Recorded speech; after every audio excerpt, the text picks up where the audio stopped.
I used to think that stone was the very definition of dead, cold, unyielding, an inanimate prison for whatever shape a sculptor forced upon it. But then I saw the statues that shouldn't exist. I'm not talking about good art, I'm talking about marble that appears to pulse with a circulatory system. Look at the way the light catches the underside of a stone forearm. You aren't seeing a flat surface, you're seeing the ghost of a capillary network, the subtle swelling of a tendon, the terrifyingly accurate translucency of skin stretched over bone. Have you ever stood before a masterpiece and felt a sudden, chilling instinct that it was watching you back? The official narrative tells us these are the results of obsessive chiseling. But how do you chisel the give of an eyelid? How do you use a hammer to create a surface so smooth it mimics the microscopic texture of human pores? When you look at the living statues of the old world, the evidence suggests we aren't looking at the pinnacle of carving. We are looking at the remnants of a lost biological technology, a world where stone didn't just represent life, it was shaped by it. When we walk through the corridors of the Louvre, the Hermitage, or the Borghese Gallery, we are taught to see through the lens of genius. We are told that men like Bernini, Canova, and Michelangelo possessed a divine spark that allowed them to see the figure trapped within the stone and simply release it. It is a poetic explanation. It is a romantic explanation. But when you apply the cold, hard logic of material science and mechanical engineering, it becomes a failing explanation. Take a moment to look at the Rape of Proserpina by Gian Lorenzo Bernini. Focus specifically on Pluto's hand, where his fingers grip the goddess's thigh. If you were to touch that section of the sculpture, you would feel the cold, rigid density of Carrara marble, one of the hardest stones used in art. Yet, the visual information your eyes send to your brain tells a different story. You see the flesh of the thigh dimpling under the pressure of the fingers. You see the fat and muscle being displaced, bulging slightly around the grip. This is a study in displacement. In physics, displacement requires the material being acted upon to have a lower yield strength than the force being applied. Marble does not have a yield strength that allows for elastic deformation. It shatters, it chips, it cracks. It does not dimple. How do you calculate the exact curvature of human flesh under pressure when the medium you are working with allows for zero revision? If you are carving with a chisel, you are removing material. You are working in a subtractive process. Once a grain of marble is gone, it is gone forever. To create the illusion of a finger pressing into a thigh, you would have to calculate the depth of that depression to the fraction of a millimeter across a curved surface while maintaining the anatomical integrity of the underlying muscle. One heavy strike of the mallet, one slip of the wrist, and the thigh is ruined. Yet, in these masterpieces, we see a confidence that borders on the supernatural. There are no corrections. There are no patches. Then there is the matter of the veins. This is perhaps the most unsettling detail of all. In statues like the Moses or the Veiled Christ, you can see the cephalic veins and the dorsal venous network of the hands. These aren't just lines etched onto the surface. They appear to be beneath the skin. They have a three-dimensional volume that suggests internal pressure. To achieve this through carving, a sculptor would have to remove the skin layer of the marble around the vein without touching the vein itself, then polish it to a degree that the stone becomes translucent enough to reveal the structure. This isn't just art. It is a level of precision that modern CNC machines controlled by advanced software struggle to replicate in natural stone. Natural stone is unpredictable. It has fissures, air pockets, and varying densities. A chisel hitting a hidden air pocket would cause a bruise in the marble, a white shock mark that can never be removed. Yet these statues are flawless. If you have ever visited a local museum or a historic square and seen a statue that felt too real, almost as if the stone were breathing, I want to hear about it. Tell me the name of the statue in the city where you saw it in the comments below. It's time we start mapping these anomalies together. The mainstream narrative suggests that these artists spent years on a single piece. But even with infinite time, the tools of the era tempered steel chisels and wooden mallets do not match the output. We are told they used rasps and abrasives to achieve the final finish. But abrasives move in a linear or circular motion. They cannot reach into the tight, microscopic crevices of a lace veil or the inner corner of a tear duct without blurring the surrounding details. And yet, when we look at the Veiled Christ by San Martino, the veil is so thin it appears gossamer. You can see the depressions of the wounds of the nails through the fabric. This leads us to a forbidden question. What if they weren't carving? What if the reason the anatomy is so perfect is because the process was additive rather than subtractive? If you were to take a biological form, a real human arm, or a real piece of lace, and subject it to a process that replaced the organic molecules with mineral ones, or if you had a way to cast marble like we cast resin today, the impossibility vanishes. It becomes a matter of chemistry, not just craftsmanship. We are told that geopolymers and liquid stone are modern inventions, or at best, the fringe theories of those studying the pyramids. But if the civilization we call Tartaria possessed the ability to manipulate the very state of matter, to turn stone into a workable paste, and then reharden it to its natural crystalline structure, the history of art isn't a history of talent. It is a history of a lost technology that was relabeled as genius to hide the truth of our technological regression. If we accept the premise that these sculptures defy the limitations of the chisel, we must ask where they came from. The official timeline places the peak of this impossible sculpture in the 17th and 18th centuries, the era of the Baroque and the Neoclassical. This is a period characterized by a sudden, violent explosion of infrastructure across the globe. From the grand cathedrals of St. Petersburg to the sprawling civic complexes of Washington, D.C., and the star forts of Europe, the world was being reshaped in stone at a speed that defies the logistics of the horse and cart era. And tucked into the niches of these massive buildings, standing on their pediments and lining their hallways, are the statues, thousands upon thousands of them. This is the scale problem. While history focuses on the famous names, the Berninis and the Canovas, those masters could only have produced a handful of works in a lifetime. Yet, the 19th century world was literally crawling with high-fidelity marble figures. Every minor capital in the Western world, every colonial outpost, from Calcutta to Buenos Aires, was adorned with stonework of a quality that we cannot afford to produce today. Where were the workshops? Where were the schools capable of training thousands of stonecutters to a level where they could render the weave of a silk ribbon in solid granite? When you look for the factories of this artistic revolution, you find only silence and a strange lack of documentation. In the archives of the great European academies, we find plenty of sketches. We find drawings of anatomy and studies of light, but we find a shocking lack of technical manuals. There are no blueprints for the chemical composition of the marble finishes. There are no detailed journals explaining how to prevent a 6-foot slab of marble from cracking under its own weight when you are hollowing out the negative space between a figure's arm and their possible torso. It is as if the knowledge was already on site, a legacy technology that was being utilized rather than invented. Consider the jali screens of the East and the marble lace of the West.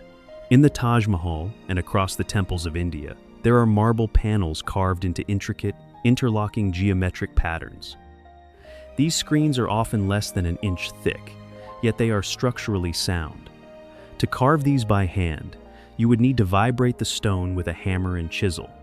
Marble is a brittle crystalline structure. It is essentially a very hard glass. If you vibrate a thin sheet of glass with a metal tool, it shatters. This is a law of acoustics and material resonance, yet these screens exist by the hundreds. This suggests that the stone was not worked in its hardened state. It suggests that the marble was poured or printed into a mold while in a liquefied or softened state. Have you ever noticed that many of the most magnificent statues in your own city are located in buildings that seem overbuilt for their purpose? Post offices that look like temples, or train stations that look like palaces. Share the name of a building in your town that feels like it belongs to a more advanced era in the comments below. This brings us to the Tartarian connection, the theory of a global, high-technology civilization, often referred to under the umbrella of Tartaria, suggests that the Great Reset of the 18th and 19th centuries didn't just involve the redistribution of land, but the repurposing of existing technology. If a previous civilization had mastered the art of cold casting stone, they wouldn't have needed thousands of genius sculptors. They would have needed a few master molds and a chemical catalyst. In 1983, a group of researchers began looking into the soft stone accounts of the Andes. Indigenous traditions spoke of a plant extract that could turn granite into a substance like marshmallow. While the mainstream dismisses this as folklore, chemical analysis of certain megalithic sites shows vitrification, a process where the surface of the stone has been heated or chemically altered into a glass-like finish. If you can vitrify granite, you can liquefy marble. When we look at the statues of the late 1700s, we see the drapery becoming more and more complex. The veiled Christ in Naples is often cited as the pinnacle, but look at the Veiled Lady by Raffaello Monti. The veil is so thin that you can see the eyelashes of the woman beneath it. The official explanation is that Monti used a specific type of marble with 2 layers of density, one opaque and one translucent. But think about the astronomical odds of finding a block of stone where the translucent vein perfectly aligns with the face of the figure you intend to carve. And not just once, but in every veiled statue produced during that century. The mathematical probability is 0. The logical conclusion is that the transparency was engineered. If you were to apply a chemical agent to the surface of a cast stone figure before it fully cured, you could theoretically alter its density, making certain areas more translucent than others. This would allow for the illusion of a veil to be baked into the material itself. It wasn't a trick of the chisel, it was a trick of the lab. But if this technology existed, why did it vanish? Why did the statues of the 20th century become blocky, abstract, and brutalist? The standard history says it was a shift in taste. But humans have never tasted their way out of a superior technology. We didn't stop using the internet because we preferred the aesthetic of the telegraph. We stopped making living stone because we lost the ability to do so. The factories were shut down, the chemical formulas were burned, and the masters who knew the secrets of the soft stone were replaced by a new narrative of individual genius and manual labor. We are living in a world of stone that we can no longer speak to. If we move beyond the visual theater of the statues and begin to look at them through the eyes of a material scientist, the official story of carved marble begins to show structural fractures. To the naked eye, a statue is a finished product, a static object. But to a geologist, marble is a metamorphic record of heat, pressure, and time. It has a crystalline DNA. When you carve a block of marble, you are breaking those crystals at the surface. Under a microscope, a hand-carved surface should show micro-shattering, thousands of tiny impact points where the chisel's energy displaced the stone's lattice. But when certain high-fidelity statues from the Golden Era are examined, those impact marks are missing. The surfaces are molecularly smooth, as if the stone grew into that shape, or was cured in a mold. This leads us to the most controversial evidence in the Tartarian sculptural theory, the presence of anomalous inclusions. In several high-profile restorations of 18th century marble works, conservators have found things inside the stone that shouldn't be there. Small bubbles of air trapped deep within the solid marble, microscopic traces of organic fibers, linen, silk, and even human hair, embedded not on the surface, but within the stone matrix itself. If you are carving a natural block of stone that formed over millions of years deep within the earth, how does a 17th century silk fiber get inside the center of it? The answer is only impossible if you insist on the carving narrative. If, however, you accept the geopolymer theory, these inclusions become the smoking gun. Geopolymers are a class of materials that are made by mixing a mineral powder, like crushed limestone or marble, with a liquid binder or catalyst. The resulting slurry can be poured into a mold, where it undergoes a chemical reaction that recrystallizes it into solid stone. To the untrained eye, and even to many traditional geologists, the result looks and feels like natural marble. But because it was once a liquid, it can trap air, fibers, and organic matter. It can also be reinforced. Have you ever seen a statue in a park or a graveyard where the stone has chipped away, revealing what looks like a metal rod or a bone of a different material inside? If you've captured a photo of reinforced stone that looks older than modern concrete, describe it in the comments. We need to document these internal skeletons. This brings us to the veiled Christ again, but from a different angle. Look at the way the shroud dips into the hollow of the throat and the open mouth of the Christ figure. In a traditional carving process, you work from the outside in. To carve the mouth under the veil, you would have to remove the material for the veil first. But the veil is only millimeters thick. The vibration of a chisel working on the mouth beneath it would shatter the gossamer thinness of the shroud above it. It is a physical paradox. You cannot work behind a surface that is too fragile to survive the work. Unless, of course, the veil and the body were never two separate thoughts. If you had a negative mold of a human body, and you draped a real, chemically treated shroud over a real form, and then fossilized the entire assembly using a mineralizing spray or bath, the paradox vanishes. The impossible detail isn't the result of a man with a chisel. It's the result of a chemist with a catalyst. This would explain why the folds of the fabric in these statues follow the laws of fluid dynamics and gravity with 100% accuracy. They aren't representations of cloth. They are cloth that has been turned to stone. This technology represents a peak of civilization that the Tartaria researchers argue was suppressed during the mid-19th century. Think about the implications. If you could turn organic matter into stone or pour liquid granite into molds, you could build cities in years rather than decades. You could create the star forts and the great exhibitions with the speed of an industrial assembly line. But such power is dangerous to those who wish to control the narrative of human progress. If the new masters of the post-1850 world wanted to convince us that we were the pinnacle of evolution, they had to hide the fact that our ancestors could grow cathedrals and pour masterpieces. When you examine the base of these statues, you often see a strange homogeneity. Natural marble has movement veins of impurities, like iron or magnesium, that flow through the block. Yet many of these living statues are unnaturally white, unnaturally pure. They look like white chocolate. This purity is a hallmark of synthetic production. By crushing impure marble and filtering out the veins, you create a pure calcium carbonate powder. When rehardened, you get a perfect stone that never existed in nature. But there's a side effect to this synthetic stone. Over centuries, geopolymer stone reacts differently to the atmosphere than natural stone. It's sweat. It develops weeping patterns. Have you ever wondered why certain statues are said to bleed or weep? The religious call it a miracle. The skeptics call it condensation. But the chemist sees a slow, centennial-scale off-gassing of the binders used in the liquid stone process.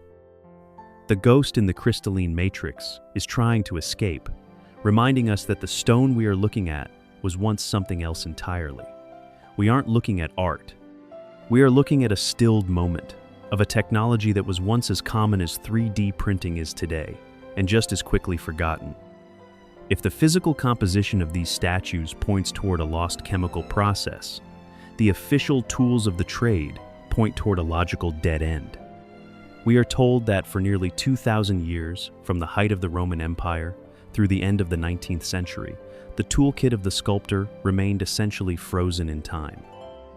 A set of tempered steel chisels, a heavy wooden or metal mallet, a series of rasps for smoothing, and finally, bags of sand and pumice for the grueling months of polishing. This is the primitive tool narrative. It asks us to believe that the staggering jump in complexity between a stiff, medieval religious icon and the fluid, hyper-realistic masterpieces of the 1700s was simply a result of trying harder. But craftsmanship has a ceiling. No matter how much genius a person possesses, they are limited by the physics of their tools. A steel chisel has a specific edge geometry. When it strikes stone, it creates a conchoidal fracture. This is a microscopic pit. To get from a pitted surface to the liquid smooth finish of a statue like the Apollo and Daphne, you have to sand the surface, but sanding is a blunt force process. It removes the high points to match the low points. If you sand too much, you lose the detail, you lose the pores, you lose the sharpness of the eyelid. Yet, When we look at these statues under high magnification photography, we don't see the blurring of hand sanding. We see crisp, microscopic edges that seem to have been vibrated or etched into existence. This raises the question of frequency.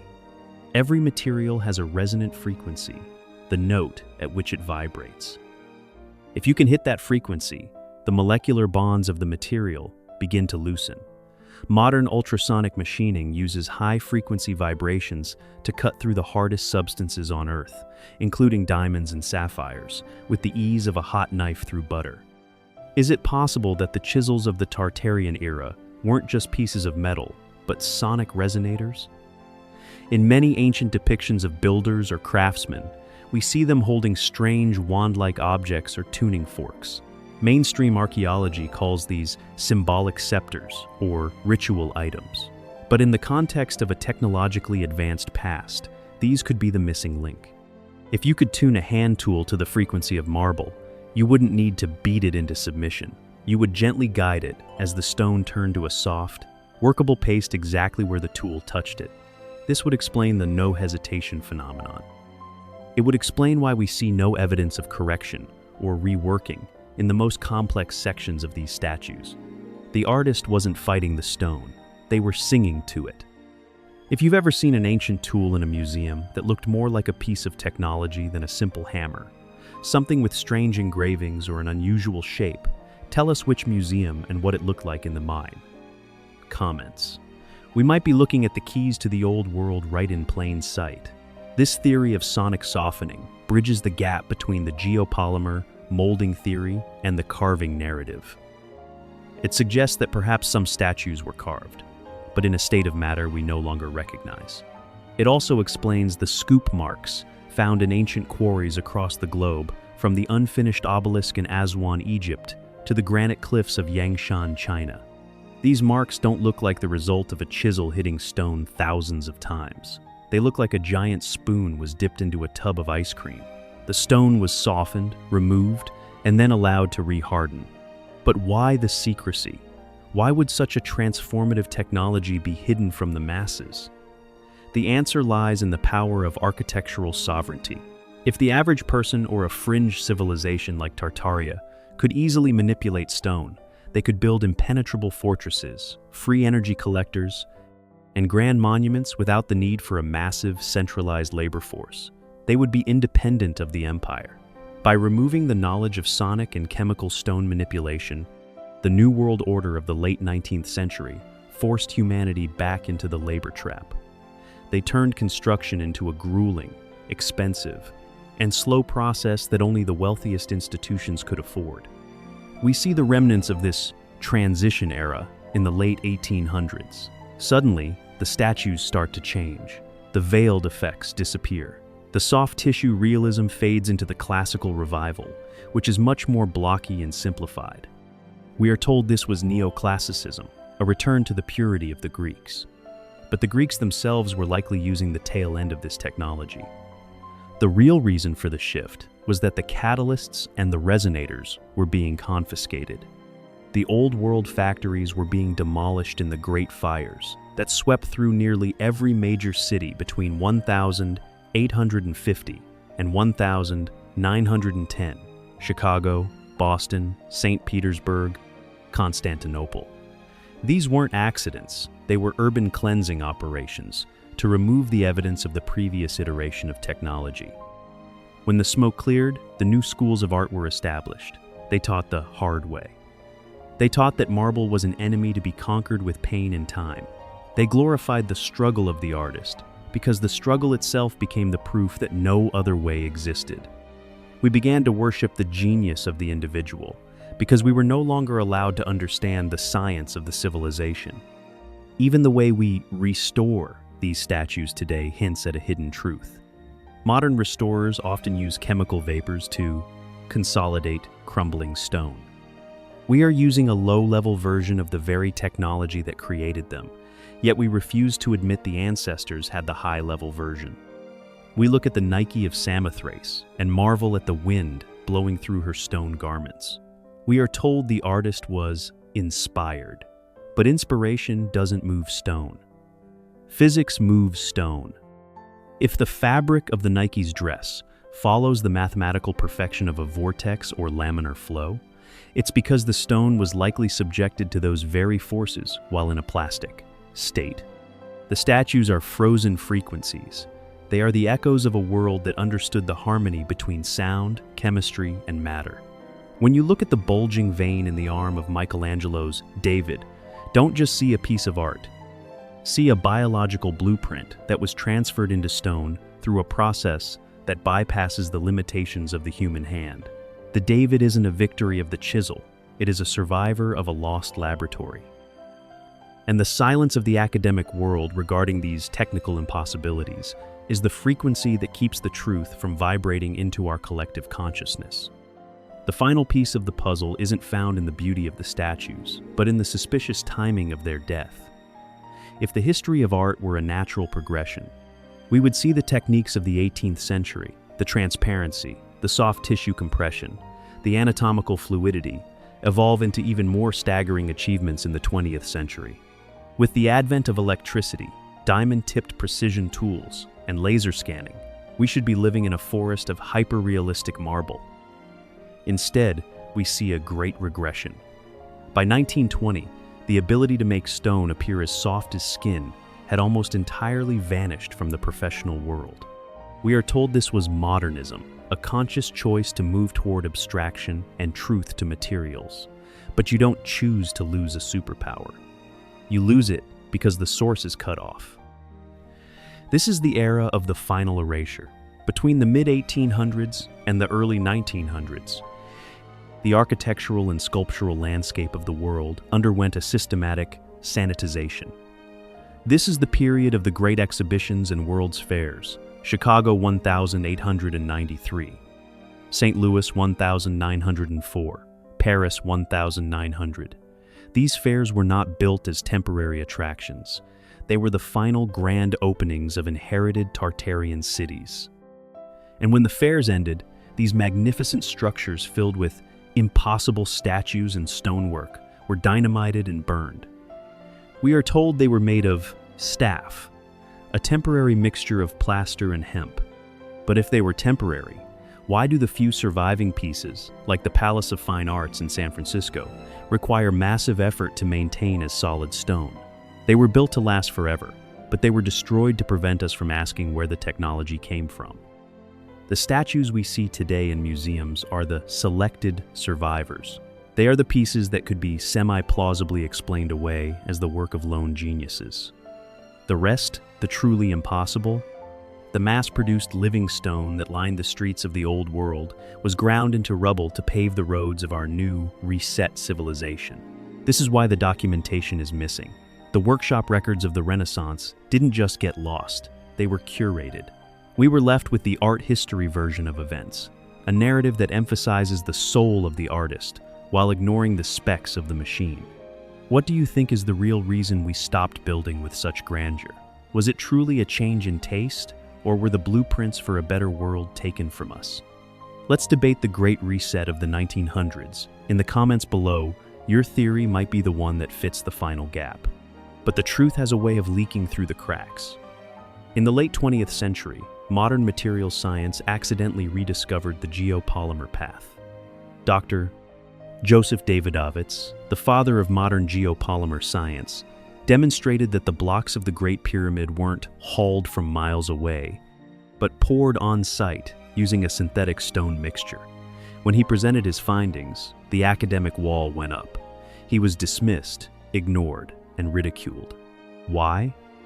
Because if you admit the Egyptians could pour stone, you have to admit the Romans could too, and the Renaissance masters, and the Tartarian builders. You have to admit that history is not a climb upward from the caveman, but a slow fall from a technological peak.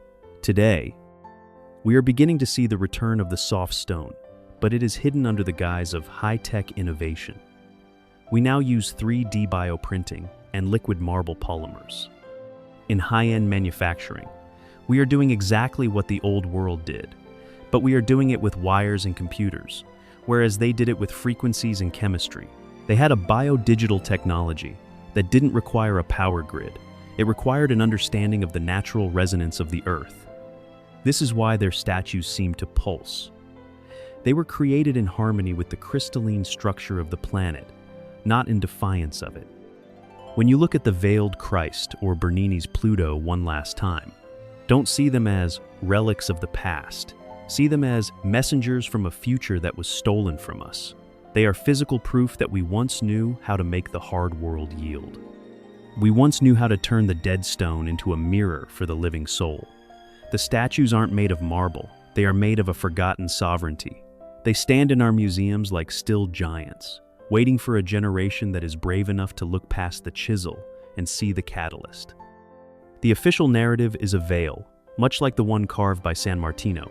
It is thin, it is convincing, and it clings to the body of history, giving us the illusion of seeing the truth while keeping the actual substance hidden just beneath the surface. But once you realize the veil is made of the same material as the body, the illusion shatters. The carved world and the molded world are not two different things. One is the lie we were told, and the other is the truth we forgot. Ask yourself, if we could make stone breathe once, what else are we capable of awakening today? The investigation doesn't end here.